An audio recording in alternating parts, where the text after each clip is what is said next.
As some of you guys know, I've been working my way through all the Resident Evil games lately, and this little project eventually led me to the GameCube entries in the series.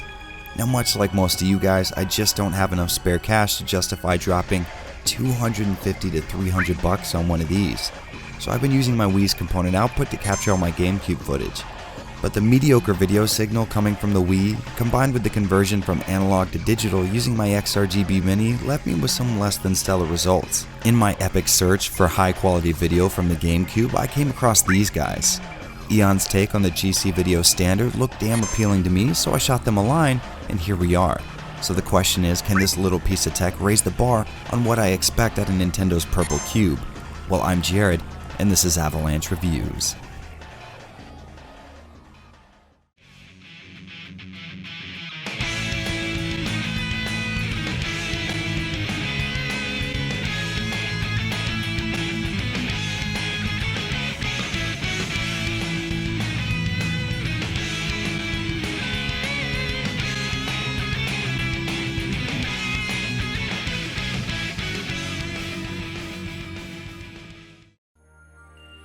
Alright, first things first, the GCHD you're seeing here was sent to me by Eon for the purposes of this review. This isn't a sponsored video in any way, but I thought it's important to be completely transparent. Okay, so on with the good stuff. The GCHD comes in this adorable little GameCube looking box, and it can't be overstated how cute this is. Now, does this affect how the device works in any way? Not even a little, but it just had to be said. The adapter itself is a pretty simple but appealing design. It's compact as hell, but weighs enough to keep it from feeling cheap and plasticky. There's also a little plastic window that shows off the internals and an indicator LED, and I have to say, as someone who was around in the PC building scene in the early 2000s, this is definitely appreciated. I'm sure you guys recognize the GameCube's digital and AV connectors here, and around the side is the HDMI out, which is just about my only complaint with the design of this thing.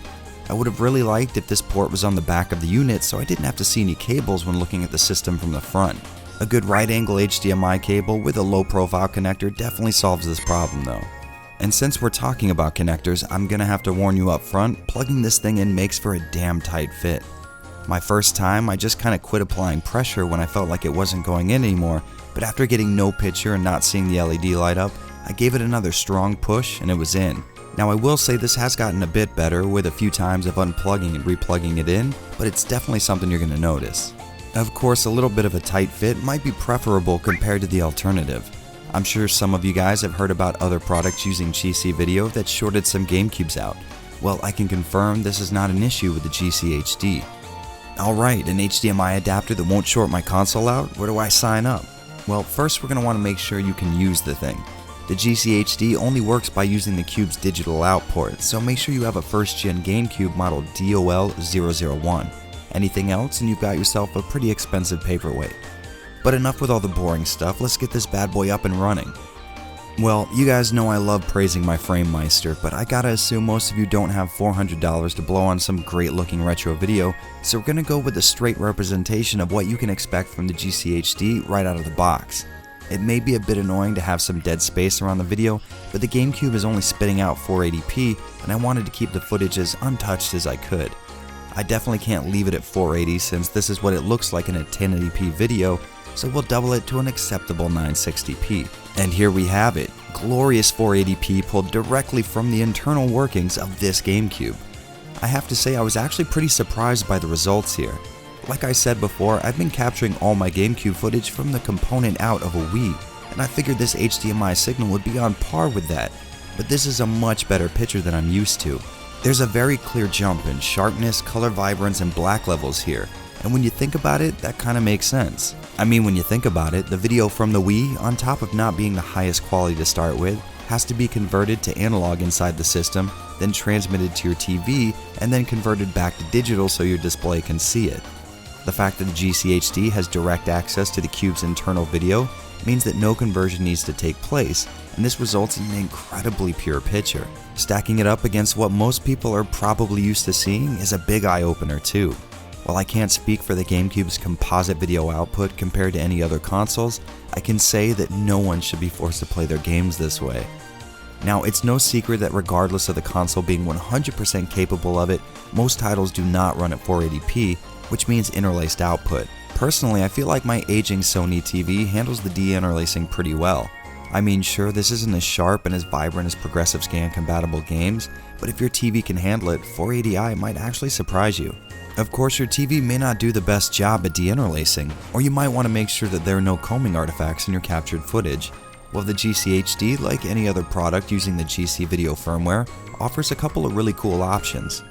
Using almost any universal IR remote lets you change some settings and access the line doubler mode. This essentially duplicates every line of an interlaced resolution, making a faux progressive signal. The visual quality is a small step down from actual 480p, but actually looks pretty good to my eyes.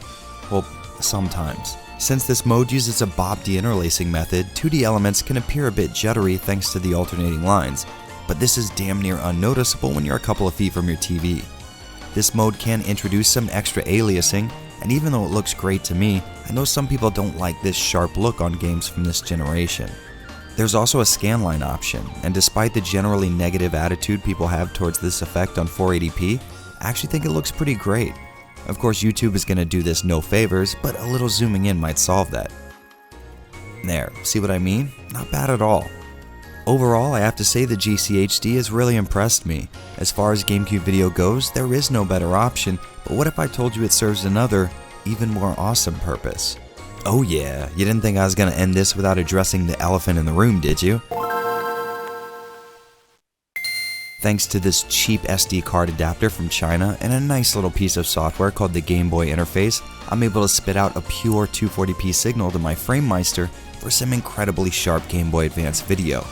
Now, I won't lie, this was a huge factor in my interest for this product, and after experiencing it, I'm left wondering what I ever did without it. GBA games look great blown up on the big screen, and even though controlling 2D games with the GameCube's analog stick can be less than ideal, you really can't beat this experience. After a little bit of tinkering, I was able to figure out some great FrameMeister settings that really let these sprite-based games shine, and ever since I've been on the lookout for all the GBA RPGs that I might have missed out on. If there's a downside here, it's that you'll be getting very accurate GBA sound out of your speakers, and as most of you know, this console wasn't really known for its competent handling of audio.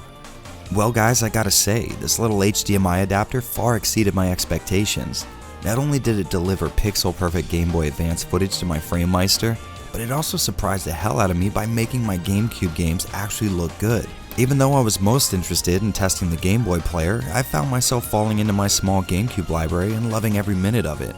I didn't think it could get better than playing my GC titles on the Wii over component, but the upgrade in black levels, color accuracy, and sharpness was obvious to me right off the bat. Which brings us to the real question, do I recommend the GCHD? And I have to say that's a resounding yes. With a price tag of $150, it can seem a little steep, but keep in mind this is half the price of the dreaded GameCube component cables, and to my eye it delivers a much cleaner picture. Those of you content with the Wii's component output may not see the benefits here, but if you're looking to capture footage or you just want the absolute best video quality the console is capable of, this is a must buy. And if you own an upscaler like the FrameMeister, this is exactly what you've been waiting for. Without a doubt, the GCHD has exceeded my best expectations, and after spending a week putting it through every stress I can think of, it has definitely earned my full recommendation. Which is my signal to go ahead and get out of here. Thanks guys for putting up with this departure from my normal videos, and make sure to stick around because I will be back soon. But until then, I'm Jared. And this is Avalanche Reviews. Hey guys, thanks for sticking around. If you like these type of hardware reviews, let me know in the comments so I can make a couple more in the future. And if you're the kind of generous human being that we should all strive to be like, maybe check out my Patreon and support more videos just like this one.